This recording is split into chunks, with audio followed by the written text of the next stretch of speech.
ठीक है, आज का हमारा टॉपिक है यूजिंग एक्सटर्नल फाइल। कैसे हम एक्सटर्नल फाइल को यूज कर सकते हैं पीएचपी में। एक तो एक्सटर्नल फाइल जब हम यूज करते हैं तो हम क्या करते हैं कि लिंक अप कराते हैं फाइल को। हम HTML का यूज करके लिंक अप करा सकते हैं, यानी हमारा लिंक रियल करके जो हमारा CSS की फाइल हो गई, जावास्क्रिप्ट की फाइल हो गई, उसको लिंक अप करा देते हैं।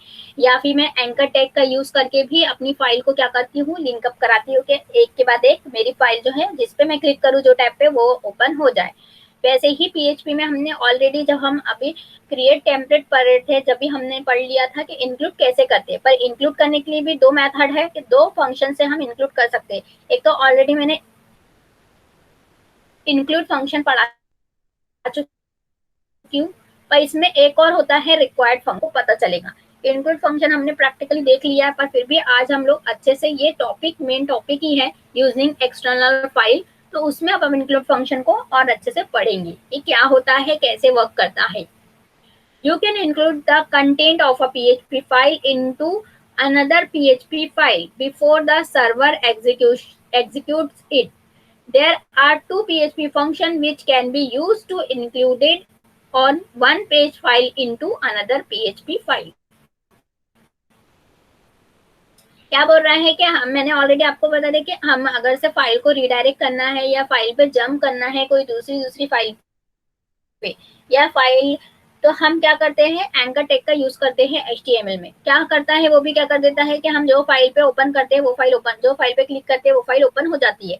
तो एंकर टैग का यूज करके भी करते हैं। और पीएचपी में ऐसी कौन सा फंक्शन दिया है जिससे हम एक फाइल से दूसरे फाइल पे जा सकते हैं, अनदर फाइल को क्या कर सकते हैं, सर्वर पे एग्जीक्यूट करा सकते हैं, उसको क्लिक करके या उस पर जंप करके।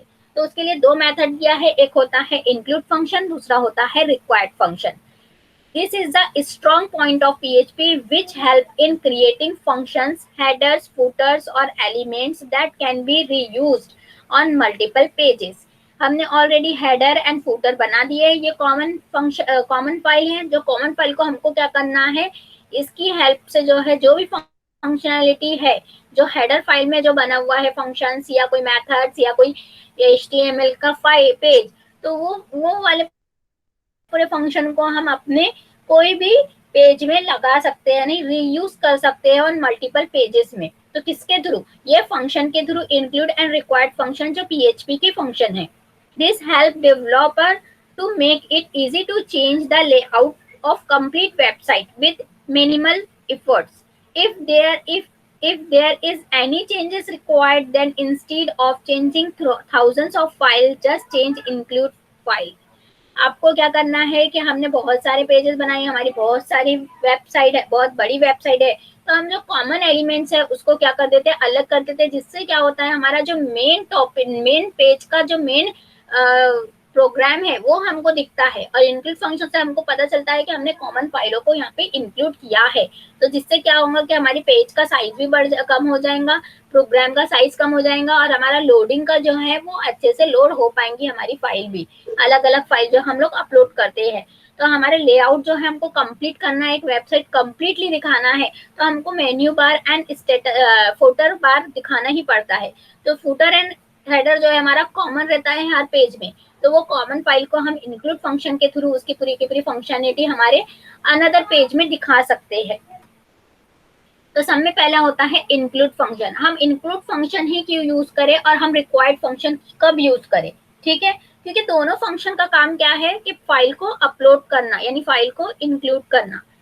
पहला है include function। The include function take all the text in a specified file and copies into the file that uses the include function. If there is any problem in loading a file, then the include function generates a warning, but the script will continue execute। Include function क्या करता है, वो जो भी हमने function, जो भी file में जो भी फंक्शनैलिटी किए हैं, जो भी टेक्स्ट बनाए हैं, वो पूरी की पूरी फंक्शनैलिटी हमारे मेन फाइल जिसमें हमने इंक्लूड फंक्शन के साथ वो फाइल का नाम लिखा है तो उसमें इंक्लूड हो जाता है।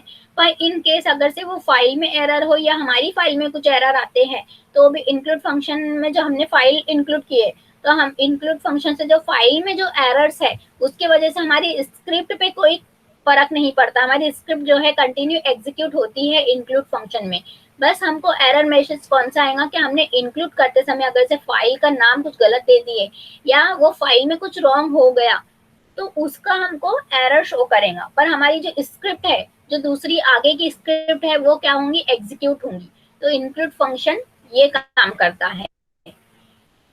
तो इंक्लूड फंक्शन का सिंटेक्स क्या है, इंक्लूड फाइल नेम, और मैंने यहाँ पीएचपी का टैग यानी एग्जाम्पल में लिखा मेन्यू डॉट पीएचपी फाइल। मैंने एक मेन्यू बनाया है, मेन्यू जो है हमारा कॉमन रहता है हर पेज में, तो उसको इंक्लूड करना है मुझे। तो यहाँ पे मैंने लिखा assume you want to create a common menu for your page then create a file menu dot PHP with the following content. आप हमने क्या किया कि पहले हमने मेन्यू बार बनाए यानी मेन्यू डॉट पीएचपी फाइल बनाए। तो फाइल बनाने के लिए मुझे क्या क्या लगा, तो मैंने सीएसएस भी लगा दिया इसमें, मेन्यू बार भी बना दिया, एक फाइल बना के उसको मेन्यू डॉट पीएचपी बोल दिया। ठीक है, पहले में हमारी सीएसएस है, ये आप लोग प्रीवियस टॉपिक में जाके देखना है आपको कि कैसे मैंने इसको बनाया था। ठीक है, तो आप लोगों को कंफ्यूज नहीं होना है कि मैडम ये डायरेक्टली कैसे बता दिए, तो करके हम पहले आगे का देखते हैं। हमको पहले क्या करना है, आउटपुट देखना है, आउटपुट से हमको इनपुट की कोडिंग करना है। ठीक है, हमको आउटपुट से इनपुट की कोडिंग करना है। तो हमारा पहले आउटपुट क्या रहना चाहिए, होम, अबाउट, कॉन्टेक्ट, लॉगिन। तो मैंने क्या की, एक एचटीएमएल टैग ओपन की, हेड टैग ओपन की, बॉडी टैग बनाया और मेन्यू के फंक्शन, मेन्यू के एंकर टैग में मेन्यूज बनाया। ठीक है, जैसे ही बनाया आउटपुट आ गया। अब मेरा जो मेन्यू जो है, मेन्यू बार जो है वो बहुत अट्रैक्टिव दिख रहा है, ब्लू हमारा कलर आ रहा है, और जो हमारी बटन्स का होम, अबाउट, कॉन्टेक्ट, लॉगिन जो नाम है वो टेक्स्ट का नाम क्या आ रहा है, व्हाइट कलर में आ रहा है। तो उसके लिए हमने क्या किया, सीएसएस लगाया। और जब भी हम इंटरनल सीएसएस लगाते हैं तो उसको हेड टैग के अंदर स्थायी टैग से कॉल करते हैं। तो हमने हैश टैग यानी हमारी आईडी को हैश टैग से हम कॉल करते हैं, तो आईडी मेन्यू, तो आईडी यानी हैश मेन्यू। तो मेन्यू नाम की मैंने आईडी बनाया होगा, ये देखो यहाँ पे बनाया ID is equal to menu. तो जो आईडी नाम का मेन्यू है उस पे जो है ये पूरे के पूरे एंकर टैग्स है, यानी हमारे होम, अबाउट, कॉन्टेक्ट, लॉगिन है, तो उसको क्या लग जाएंगी, क्लास लग जाएंगी यानी आईडी लग जाएंगी। तो आईडी क्या लगेंगी, बैकग्राउंड कलर हमारा ब्लू आ जाएगा, और जो टेक्स्ट कलर है वो क्या हो जाएगा, व्हाइट हो जाएगा, और पेडिंग जो है 15 पिक्सल हो जाएंगे, यानी हर तरफ से अपर, बॉटम, लेफ्ट, राइट से 15 पिक्सल जो है जाएंगी, पैडिंग लग जाएंगी। तो हमारा इसलिए मेन्यू ऐसे बना। अब ये मेन्यू की एक फाइल बन गई है। एंकर टैग, जो एंकर टैग आ रहा है, तो एंकर टैग का ये जो लाइन है व्हाइट, तो व्हाइट कलर। अब नेक्स्ट है, now create as many pages as you like and include this file to create header. For example, now create test.php file can have following content. अब आपको जो है ये कॉमन फाइल को, जो हेडर नाम की जो फाइल है या मेन्यू डॉट नाम की फाइल है, ये फाइल को मुझे हर जगह लगाना है मेरे अलग अलग पेजेस में। तो मुझे अपने पेजेस करना पड़ेगा, पेजेस ओपन करना पड़ेगा, यानी पेजेस में भी कोडिंग करना पड़ेगा। तो मैंने एक टेस्ट नाम की पेजेस बनाया, टेस्ट.php नाम का पेज बनाया, और वो पेज में सबसे पहले क्या किया, इंक्लूड फंक्शन लगा के मेन्यू बार को इंक्लूड कर दिया। तो स्टार्टिंग में ही मेन्यू बार लगा दिया मैंने, तो करके क्या हुआ, ऊपर में मेन्यू बार आ गया। फिर नेक्स्ट मैंने क्या किया, पी टैग लिखा कि एक कंटेंट बताया मैंने सिंपल सा, this is an example to show how to include PHP file. तो इसने शो किया कि कैसे हमको पीएचपी की फाइल को इंक्लूड करना है। तो हमारी कोई भी एक फाइल है, वो फाइल को हम क्या कर सकते हैं, इंक्लूड कर सकते हैं हमारी दूसरी फाइल में। नेक्स्ट होता है रिक्वायर्ड फंक्शन।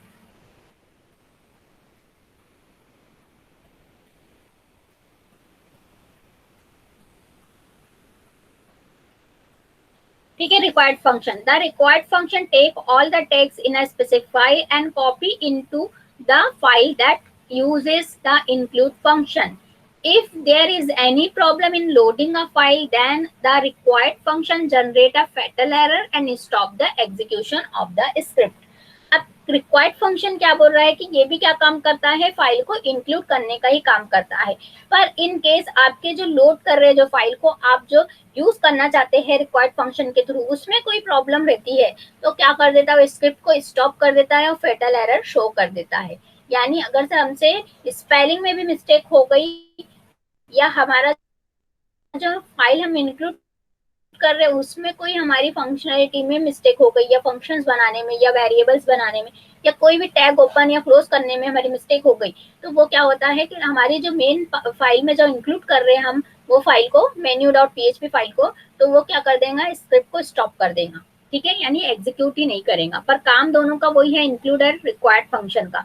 पर डिफरेंट दोनों का क्या है कि इंक्लूड फंक्शन क्या करता है, अगर से एरर भी आता है अपलोड करने वाली फाइल में तो भी स्क्रिप्ट हमारी एग्जीक्यूट होती है। पर रिक्वायर्ड फंक्शन में क्या होता है कि हमारी पूरी की पूरी स्क्रिप्ट जो है स्टॉप हो जाती है अगर से एक भी एरर आए तो करके हम सब में ज्यादा इंक्लूड फंक्शन ही यूज करते हैं हर जगह, रिक्वायर्ड फंक्शन का ज्यादा यूज नहीं करते हैं। रिक्वायर्ड वैसा ही है, फाइल नेम लिखना है, यानी हमारे फाइल menu.php। अब मैंने क्या की, menu.php करी और यहाँ पे हमारा जो है फाइल इंक्लूड हो गई। तो there is no different in required and include except they handle error condition. It is recommended to use the required function instead of include because script should not continue execution if file are missing or misnamed. क्या होता है कि जो include function है और required function में एक ही different है कि वो क्या करता है, अगर से हमारा कोई मिसिंग हो जाए फाइल का नाम या फाइल नहीं है और फिर भी हम उसको कॉल कर रहे हैं रिक्वायर्ड फंक्शन में, या मिस नेम कर दे हमने, यानी मेन्यू की जगह में menu1.php कर दे रही, तो वो क्या करेगा, रिक्वायर्ड फंक्शन हमारी स्क्रिप्ट पूरी स्टॉप कर देगा, एरर शो कर देगा। पर इंक्लूड फंक्शन ऐसा नहीं करेगा, जो मेन एरर है वो एरर डिस्प्ले भी करेगा और हमारी जो कंटिन्यू स्क्रिप्ट को भी क्या करेगा, रन करेगा। You can try using above example with required function and it will generate same result. But if you will try following two example where file does not exist, then you will get different result. आप लोग आगे क्या करना है वो बताया है कि अगर से आपने जब इंक्लूड फंक्शन करे, उसको इंक्लूड मिल गया, रिक्वायर्ड फंक्शन करे तो सेम आपका आउटपुट डिस्प्ले हो गया। क्यों? क्योंकि इस केस में क्या हुआ था कि हमारा कोई भी मिस्टेक नहीं थी। पर इन केस अगर से आपको कोई मिस्टेक आती है तो तब क्या होता है वो देखना है। तो यहाँ पे अलग से हेडिंग भी लिखा है मैंने, difference between include and required statement. The only one difference is the include function statement will only generate a PHP warning but allow script execution to continue if the file to be include cannot be found. अगर से जो file हमने include करे या तो उसका नाम missing होगा या वो फाइल ही नहीं होंगी, तब भी इंक्लूड फंक्शन क्या करेगा, हमारी स्क्रिप्ट को कंटिन्यू करेगा और हमको वार्निंग भी दे देगा साथ में कि आपका ये फाइल का नाम मिसिंग है, ये फाइल फाउंड नहीं है, यानी ये फाइल नहीं मिल रही है या वो फाइल है ही नहीं, तो ऐसा कोई मैसेज दे देगा। Whereas the required statement will generate a fatal error and stop the execution of the script. पर उसी केस में रिक्वायर्ड फंक्शन अगर से हम लगाते हैं तो रिक्वायर्ड फंक्शन क्या करता है कि हमारी पूरी की पूरी स्क्रिप्ट को स्टॉप कर देता है और डायरेक्टली फेटल एरर शो कर देता है। एग्जाम्पल देखेंगे, you can try using above example with include function and it will generate result and show warning error but not stop the execution. अब हम एक एग्जाम्पल देखेंगे जिससे क्या होगा कि हमारा एरर शो होगा पर स्टॉप नहीं होंगी एग्जीक्यूशन। देखो यहाँ पे क्या किया मैंने, इंक्लूड फंक्शन लगाया और यहाँ पे लिखा एक्स्ट्रा मेन्यू डॉट php। अब ये फाइल मेरे इसमें है ही नहीं, ठीक है, और मैंने नीचे में पी टैग में क्या लिखा, this is an example to show the include file, और मैंने एक स्क्रिप्ट भी शो कराई यानी एक आउटपुट भी देना चाहा। तो क्या हुआ, यहाँ पे वार्निंग एरर आ गया कि include function fail to open stream, no such file और डायरेक्टरी इन द इसमें क्या बता, स्क्रिप्ट जैसी की वैसी हमारी एग्जीक्यूट हो रही है। This is an example to show how to include php file, ठीक है। तो इंक्लूड फंक्शन क्या कर रहा है कि हमारे आगे की स्क्रिप्ट को जो है, अब मैंने एक ही लाइन लिखा है, आपके अगर से ज्यादा बड़ा प्रोजेक्ट रहेगा तो बहुत सारे ये भी हो सकता है कि आपका फॉर्म हो सकता है, तो फॉर्म को क्या करेगा, वो फॉर्म को तो एग्जीक्यूट करेगा, पर आपने जो इंक्लूड फंक्शन लगाया है और उसके साथ जो फाइल दिया है, अगर से वो फाइल फाउंड नहीं करता है यानी वो सर्च करने के बाद वो नहीं मिलती है, तो आपको सिर्फ और सिर्फ वार्निंग एरर दे देगा और आपके आगे की स्क्रिप्ट जो है एग्जीक्यूट हो जाएंगी। तो ये इंक्लूड फंक्शन में होता है। रिक्वायर्ड फंक्शन क्या होता है, same to same code write in this file to use their required function. The stop the execution is stop the script because include file not found, it will stop all the script। अब क्या होगा, जैसे जो example मैंने include function के through लगाया था वो एग्जाम्पल अब मैं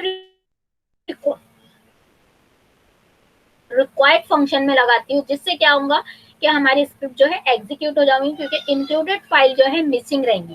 तो यहाँ पे वैसा ही सेम टू सेम मैंने कॉपी पेस्ट किया, पर रिक्वायर्ड फंक्शन सामने कॉल किया और वही मैंने फाइल का नाम दिया, और यहाँ पे पी टैग में फिर से वही लिखा एग्जाम्पल के हमारा पीएचपी का रिक्वायर्ड फंक्शन हम यूज कर रहे हैं। तो देखो क्या कर रहा है कि डायरेक्टली हमको रिक्वायर्ड फंक्शन क्या कर रहा है, वार्निंग यानी फैटल एरर वार्निंग भी दे रहा है साथ में कि आपकी ये फाइल मिसिंग है, और एरर फैटल एरर भी दे रहा है कि रिक्वायर्ड फेल्ड हो गया, यानी रिक्वायर्ड फंक्शन जो है आगे आपके स्क्रिप्ट को चलाएगा नहीं, एग्जीक्यूट नहीं करेगा, कंटिन्यू आपकी स्टॉप कर देगा। तो हमारा जो पी टैग में जो मैंने कंटेंट लिखा है, जो मैंने टेक्स्ट दिया है, वो हमारी एग्जीक्यूट हुई नहीं। तो हमारा ये था कि हमारा क्या है, रिक्वायर्ड फंक्शन क्या करता है और इंक्लूड फंक्शन क्या करता है। If we do the same example using the required statement, the echo statement will not be executed because the script execution die after the required statement return a fatal error. This time file execution halts and nothing is displayed. Note: you may get plain warning message or fatal error message or nothing to all, at all. This depend on your PHP script configuration. क्या हो सकता है अगर से आप configuration यानी connection file में भी कुछ मिस कर देते हैं, तो रिक्वायर्ड फंक्शन अगर से ले हम, तो रिक्वायर्ड फंक्शन हमारे स्क्रिप्ट को पूरा का पूरा एग्जीक्यूट स्टॉप कर देता है, और हमारा जो नेक्स्ट फंक्शन है इंक्लूड फंक्शन, वो क्या करता है, हमारे स्क्रिप्ट को इंक्लूड करता है। तो ये आज का आपका ये टॉपिक था जिसमें हमने दो चीजें पढ़ी कि इंक्लूड एंड रिक्वायर्ड फंक्शन क्या करता है। तो इंक्लूड क्या करता है और रिक्वायर्ड क्या करता है, आई होप आप लोग को समझ गया होगा। और इसका एग्जाम्पल मैं इसलिए नहीं कर रहा है कि ऑलरेडी यहाँ पे स्क्रीन में मैंने एग्जाम्पल दिया है और यहाँ पे एग्जाम्पल करके बताया है, पर फिर भी अगर से आपको एग्जाम्पल करना है तो हम फटफट कर लेते हैं, एक एग्जाम्पल कुछ भी दे देते हैं। हमने कोई फाइल नहीं बनाई, ठीक है, यहाँ पे मैं लिख रही हूँ पीएचपी क्लोज, तब मैं पहले इंक्लूड फंक्शन दे रही हूँ, इंक्लूड फंक्शन, और यहाँ पे डबल कोड में दे रही हूँ मैं मेन्यू डॉट पीएचपी। अब ये फाइल तो है ही नहीं हमारी क्योंकि हमने बनाई नहीं, और नीचे में मैं क्या कर रही हूँ, इको हेलो इंक्लूड फंक्शन। अब ये सेव कर दूंगी मैं अपने जगह पे जाके, जहाँ पे भी मेरे को सेव करना है, मेरे ww में मैं सेव कर रही हूँ BCCA सेकेंड ईयर के इसमें। यहाँ पे मैं लिख रही हूँ इंक्लूड फंक्शन डॉट पीएचपी, ये लिखा। अब यहाँ पे क्या हुआ, इंक्लूड फंक्शन का यूज करी और एक स्टेटमेंट को प्रिंट करा रही हूँ, जबकि हमने मेन्यू नाम का कोई बनाया ही नहीं है। हमारा 5 मिनट में हो जाएगा ये प्रैक्टिकल, देखना।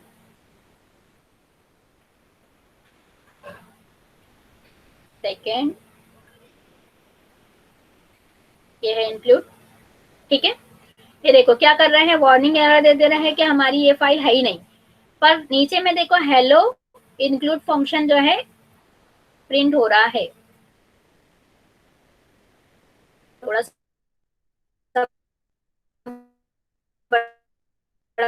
कर देती हूँ, पर हमारी स्क्रिप्ट जो है स्टॉप नहीं हुई आगे की, पर हमको वार्निंग एरर भी दे दिया। तो इसका मीनिंग क्या है कि इंक्लूड फंक्शन क्या करता है, स्टॉप नहीं करता है एग्जीक्यूशन। अब मैं यहाँ पे रिक्वायर्ड फंक्शन कर दे रही हूँ उसकी जगह, रिक्वायर्ड, ठीक है, रिक्वायर्ड नहीं है, रिक्वायर है शायद,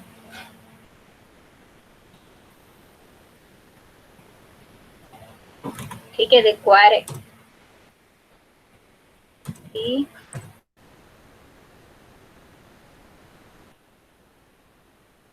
कर रही हूँ।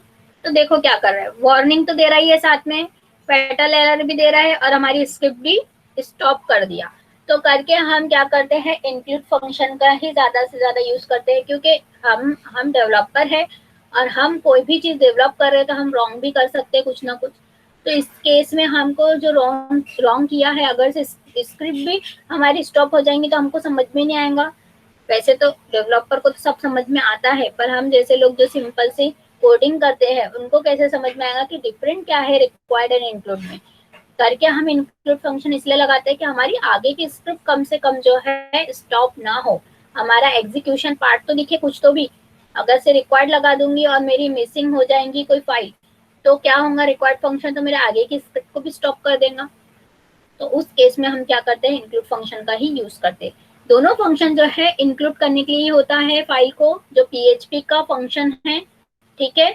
हमको अगर से यही चीज इसमें करना है तो इसमें क्या करते हैं, HTML में क्या करते हैं, HTML में मैं इको से कर देती हूँ एंकर टैग लिखते हैं, anchor tag H reference is equal to double code में क्या करते हैं हम यहाँ पे दे देते हैं मेन्यू डॉट पीएचपी फाइल। ठीक है, ये भी क्या हो गया, एंकर टैग हो गया। अब यहाँ पे लिख देती हूँ मैं हाँ होम, और यहाँ पे एंकर टैग क्लोज।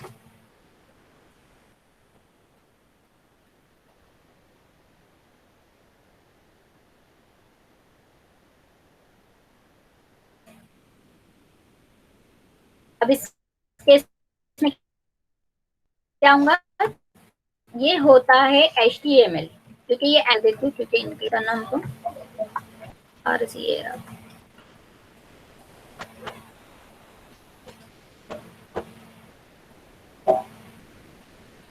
नीचे ही करना पड़ेगा इसको, तो HTML में लिख देती हूँ अभी का, तो जो हम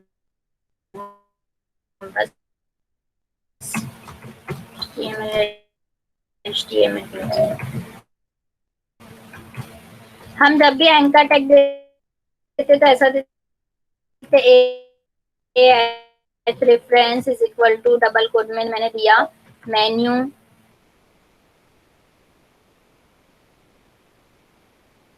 जो भी हमारी फाइल का नाम है,